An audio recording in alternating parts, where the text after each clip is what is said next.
Thank you very much.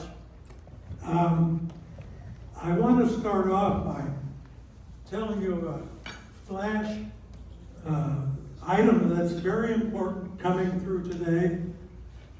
The New York Times has decided that Michel Duchamp is the artist who has been most influential in our time. I'm sure you're all excited about that, and I'll speak about it a little later. I was first interested in art when I lived in Steubenville, Ohio, and I was in junior high school. I was overwhelmed by great American art.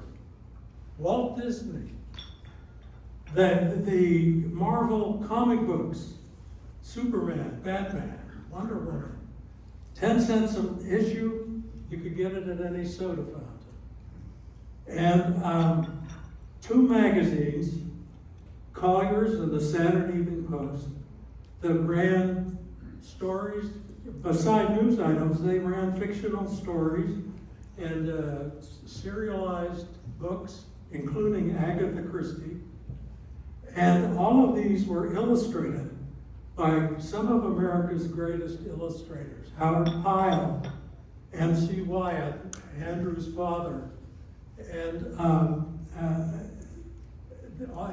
they never got recognition they should have gotten, but I was impressed by all of it.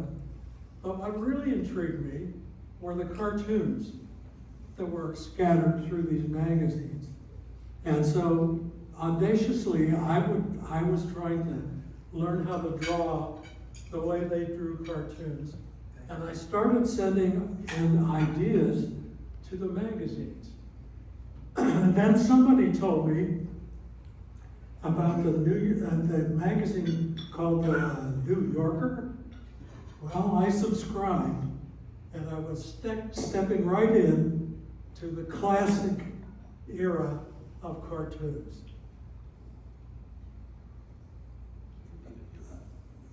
The New Yorker was founded and edited by Harold Ross, and this cartoonist is Peter Arno. And Peter Arno had a way of inserting sexuality into practically all of his cartoons.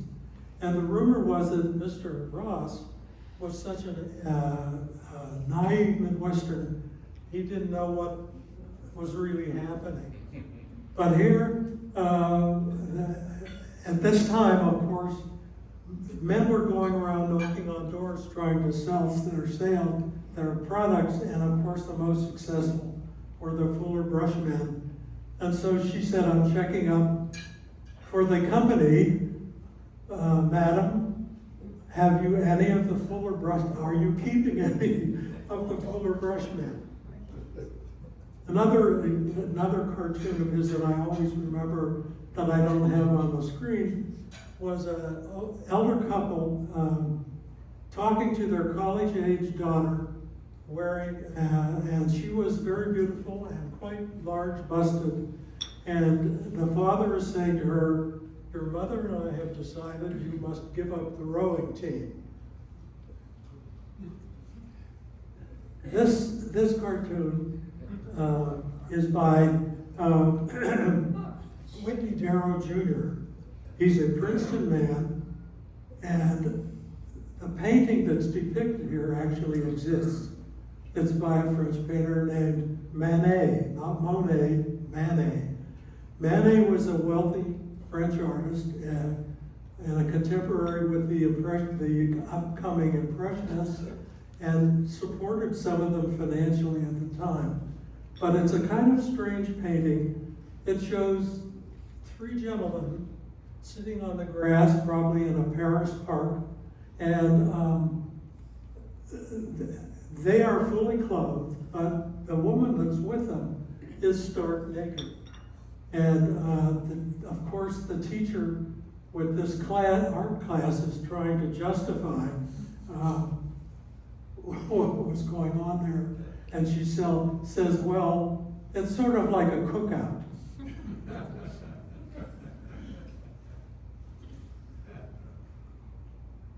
This is by James Thurber. James Thurber was mostly known for his writings, of course.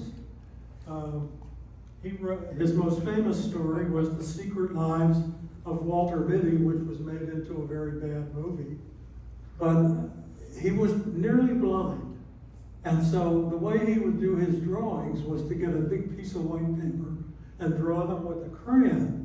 And of course they're kind of amateurish, the drawings, but his captions were always very, very humorous. He saw, here we have the husband in bed with the wife, and he's saying to her, all right, have it your way, you heard a seal bark. And of course we have Charles Adams, who got started as a New Yorker cartoonist. And here he is delivering tea to Mrs. Adams, and she says, oh, it's you. For a moment, you gave me quite a start. And finally, this group, this is done by Geyer Williams. All of his drawings are almost architectural renderings, and he always gets a full page. But here he is, and the caption is that it's an industrial crisis, the day a cake of soap sank at Procter and Gamble. So this has been my selection for this period. Now, at this time, I'm going to have to briefly cover a lot of my life. I went to college, and I left behind a pile of rejection slips from these magazines about a foot high. In college, I got a fine arts degree. I was then drafted into the Army, and I got married, and all of a sudden, I was an expectant father and knew I had to make a living. And I was stationed at Fort Knox, and I was kept as permanent party in an art building, and one of the men I was working with was a full-fledged illustrator, commercial illustrator. And so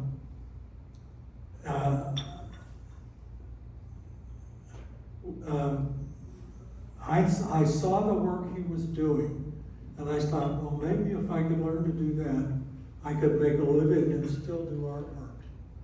So after we were discharged from the Army, we went to Los Angeles, and I went for 3 years. I went to the best training art school in the country.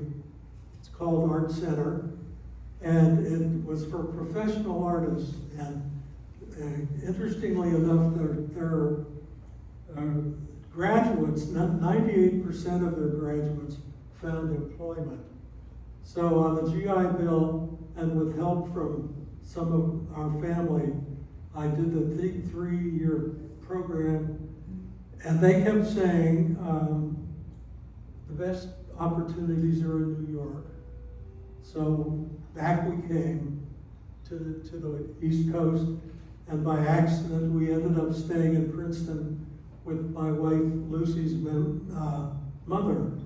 By the way, I was married to Lucy Graves, kind of a prominent family. Her father had captained a ship for National Geographic, and on the Atlantic coast in Alaska, he had named several islands for his children, and one of them was Lucy's father. And so it was always kind of a mystery to me why they would permit her to marry a private first class who wanted to be an artist. Think of it. Anyhow, we remained married for 64 years. coming to New York, I was helped. I was working in the bullpen of a big studio, and I went to visit the gentleman now who had inspired me at Fort Knox, who was working as a commercial artist, had his own studio, and he and the artist that he shared a studio with said, "Why are you working in that bullpen? Why don't you go freelance?" And of course, everybody thought it was too soon for me to do that, but they helped me set up a studio right next to them, and they actually led me to a client and got me started. And you know, small world, I guess. Plus, 2 lieutenants that I had done work for at Fort Knox, all of a sudden were art directors in New York, and they started to give me give me jobs to do. At this time, now we have to speak about the artwork, the fine art world. The abstract expressionists ruled the world. Jackson Pollock was dripping paint.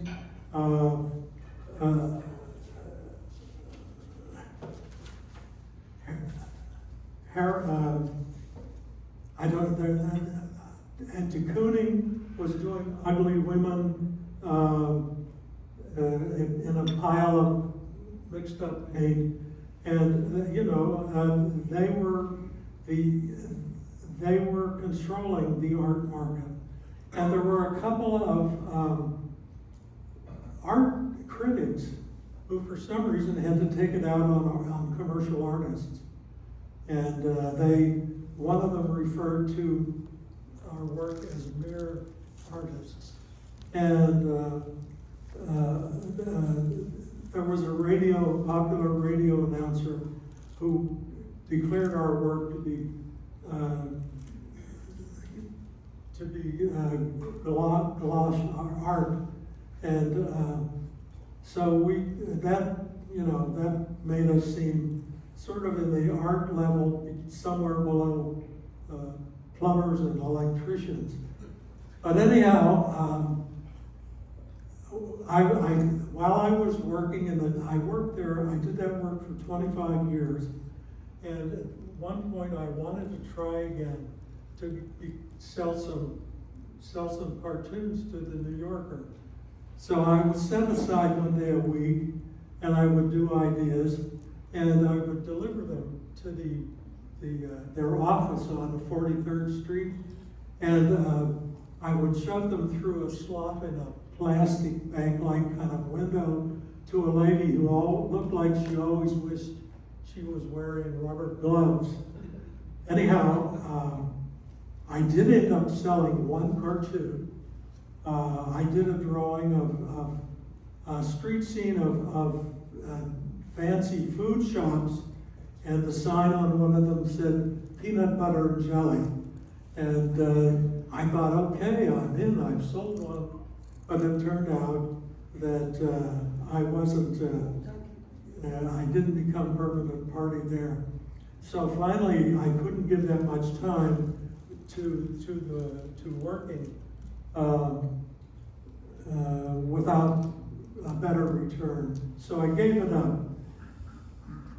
At the end of my career, my 25-year career as a commercial artist, I had some pretty nice clients. I had a national magazine, Natural History magazine that bought my work. A Republican congressman bought my work. I worked for Random House Books, New Jersey Bell Telephone, NBC TV, and so on. So I had developed some nice clients, and to end it all, to close the circle, I was given an assignment by 17 magazine to illustrate a story with a full-page, full-color illustration. And out of the blue came the Saturday Evening Post and gave me an article to illustrate about spies in the Middle East. And so that kind of closed that part of my life. And then, of course, I had been offered, as it was mentioned, I had been offered a teaching post at the College of New Jersey, it's called now. And I did that for 18 years. But so I was able at that point to start painting for each year. Oh, here it is. Some of the cartoonists of this generation, George Price was a marvelous draftsman. He could draw anything. He could create wonderful characters. And he died recently, and his secret was out. He never thought of one idea on his own. They fed him all the ideas, but he was such a good cartoonist that they were willing to do that, and his drawings are marvelous. So in this one, at this tag sale, if you look carefully, you'll see that the man sitting under this tree there has a tag around his neck.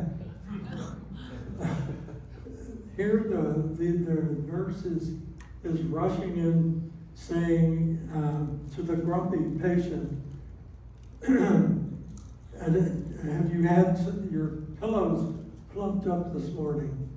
And finally, in this one, back in the back corner there's a doorway, and the man is introducing the couple, saying, "This is our guest room, make yourself at home." And of course, Charles Adams is still at it. And they're up on the roof there, and the Adams family is watching Lurch getting close to dump something onto the Christmas carols. This artist is Henry Martin, who not only was a Princeton man, he was a Princeton citizen. He lived in Princeton. He was a very nice man, and I really cared for him. He and his wife were good friends of ours. Here in the board of directors, whoops.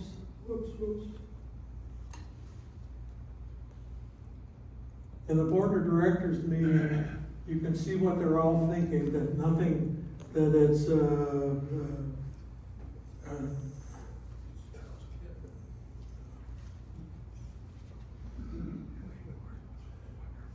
this is what shouldn't happen. You can see what they're thinking. And down below, when the president of the board of directors says, all in favor say aye. And of course, all the people who were opposed to this in our thought said aye. I gotta find this,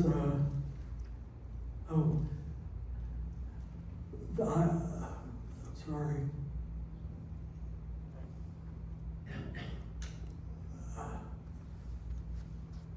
This one, the caption is, for want of a better word, I call it taxes. And here's how it works. Like he's explaining to the cavemen. So Henry did mostly business cartoons. And I don't know if you've heard of it, but there was a table at the Algonquin Hotel that was always leveled for, reserved for people who worked for the New Yorker.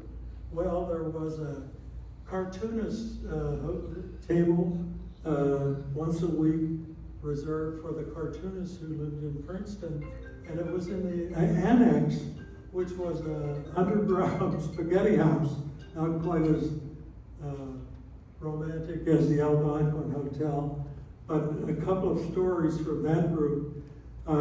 Henry was the one who was sort of in charge, but their Professor Clarence Brown, who was professor of foreign literature at the university, was also a cartoonist.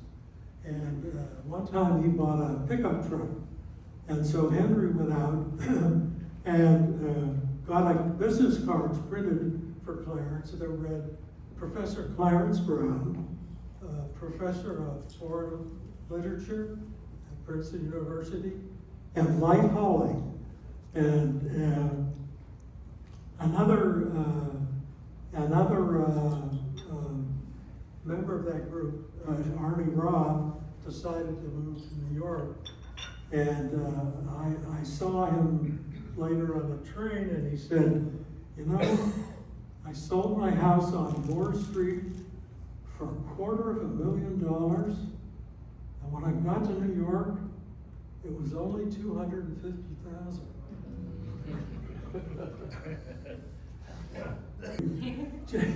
James Booth was one of the prime cartoonists at this time for the New Yorker, he mostly dealt with lower income people and dogs and cats. And beside this cartoon where he's saying there's more inside, I remember one of his cartoons shows a violin teacher talking to her student, and she's telling the student that, you know, your violin strings are made of catgut. And up on the staircase up above, there's a cat. Her cat is going crazy. So he was a very prominent one for them. And finally, what do you do with Saul Steinberg? I don't know whether he was a cartoonist, a scientist. He was so different and so magnificent that he was eventually accepted in the world of fine art. So now I'm back to teaching, and I was able then to start painting for myself and get my wife started on a career.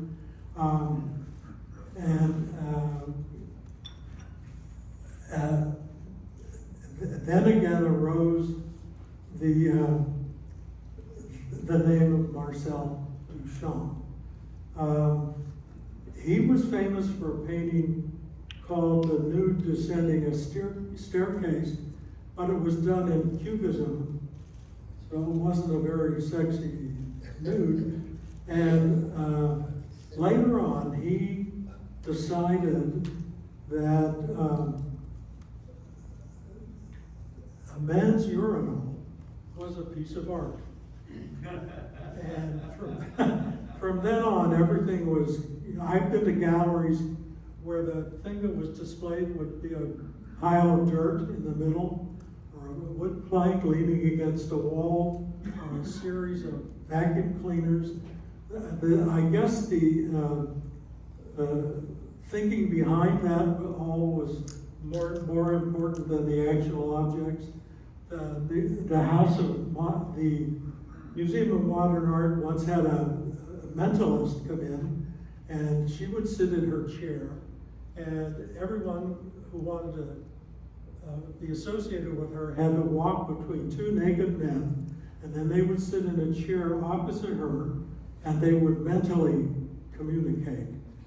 But the more recent ones, there was a painting that was attached to a shredder, and when it was purchased, the shredder was turned on and went through half the painting.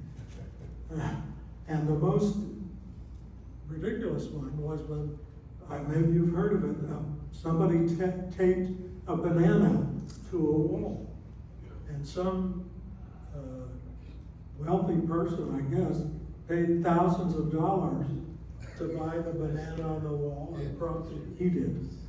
So all of this, I think, was the effect of our friend Mr. Duchamp. And in his biography, they said he made his living as a chess player. And my feeling about him was that he was partly a con game, and all these people were following the wrong interpreter.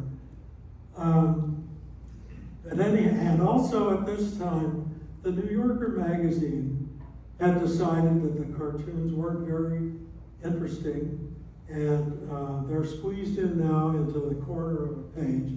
And myself and a lot of my friends think they aren't very funny. So I thought, aha, this is the time for me to come back in and try to sell them some cartoons. So I did a series of cartoons based on what I called the 1%. And I made fun of the 1%. I made fun of their yachts, and I made fun of their private space programs. And I decided that with one of my cartoons, I had one of the 1% come in, point to a painting, saying she wanted to buy it and have it shredded. And finally, I had on the road with the 1%, a man whose car is being sold says to the interviewer that it runs on ego. And so that was my last attempt. This time, when I first sent things in, I got rejection slips. The second time, I delivered them to the office. This time, you had to send them by email, and they said they would never answer you, I suppose, unless they wanted to buy it. So I have sort of failed totally as a New Yorker cartoonist, and but I would like to end up on a positive note. A few years ago, some people started buying paintings for the hospital here, two artists who lived in the area. And they bought a series of paintings of my wife, that my wife had done, and they hung them in the entranceway to the cancer ward. And she got several responses from people who were going through that terrible affliction, thanking her because they had got comfort from her paintings. And I do think that's the ultimate reality of what a painting should do. And it's the nicest response that any viewer, I'm sure, could give. That's the end of my travel. I'm sorry I got mixed up, but if you have any questions, I'll be happy to answer.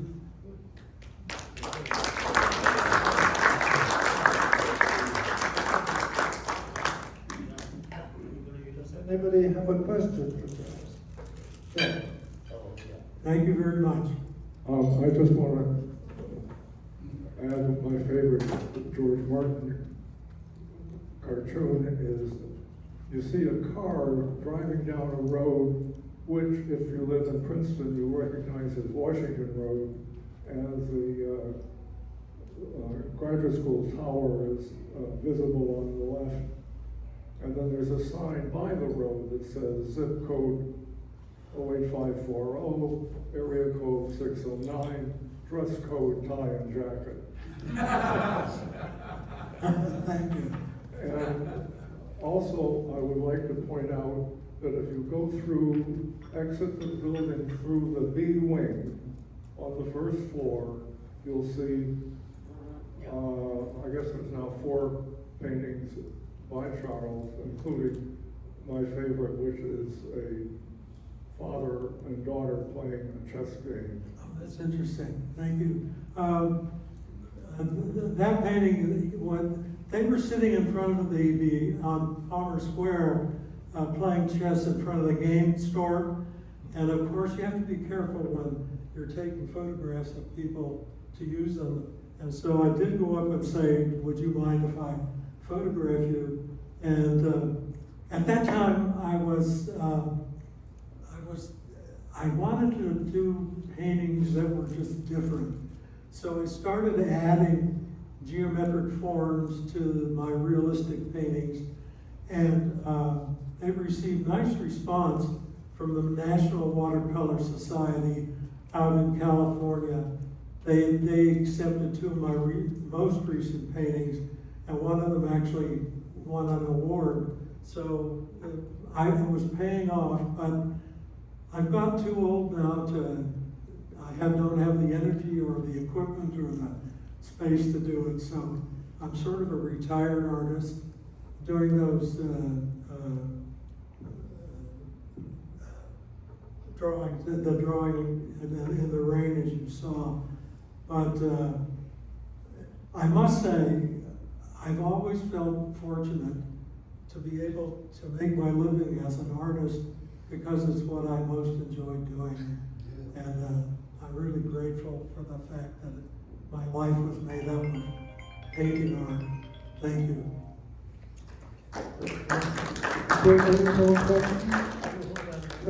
I'd just like to add to what John has pointed out, and what Chuck has left out, which is he has not talked about his work as a fine art artist.